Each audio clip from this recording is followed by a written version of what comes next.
گیر با هزار پیچ و خم و قصه و راست، عشق خود را برسان به نگاهی که تو را میخواند، بی تو جایی قلب آرام از تپش میماند.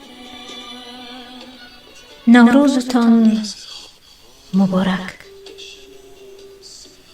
یک سال دیگر هم از عمر ما گذشت.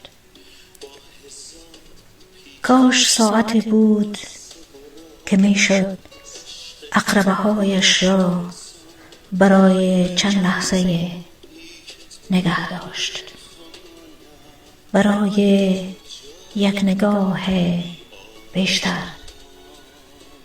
برای جمله هایی که هرگز گفته نشدند، برای احساسی که در دل ماند و هیچگاه ابراز نشد، برای مهربانی هایی که بی صدا از کنارشان گذشتیم و هیچ وقت قدردانشان نشدیم.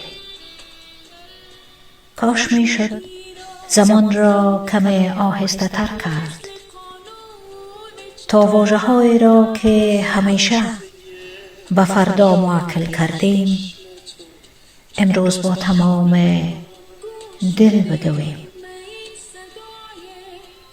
اما حقیقت این است که ما تنها تماشاگران خاموش عقربه های ساعت عمر خویش هستیم، عقربه هایی که بی وقفه میگذرند و هرگز به عقب باز نمی کردند و شاید هم هر سال از کنار سال روز ایست عقربه های عمرمان عبور میکنیم بیان که بدانیم کدام روز کدام ساعت آخرین ایستگاه زمان ما خواهد بود.